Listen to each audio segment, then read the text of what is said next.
Insert one end of the small Y-shaped tube into the air suction port of the device. Then connect the two branches of the Y connector to the ports of the two cups respectively. There are 3 pairs of cups. Choose the appropriate cup based on your bust/hip size. Parameter adjustment.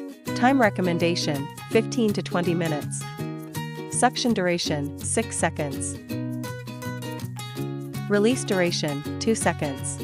Suction intensity, adjust according to personal tolerance. For first-time use, start with low suction to avoid discomfort. Since the chest/buttocks cannot be shown on camera, a yoga ball will be used to represent the chest/buttocks in subsequent procedures.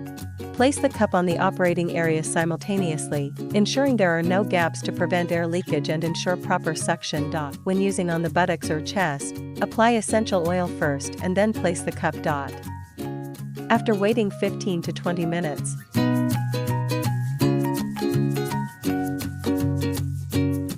remove the cup.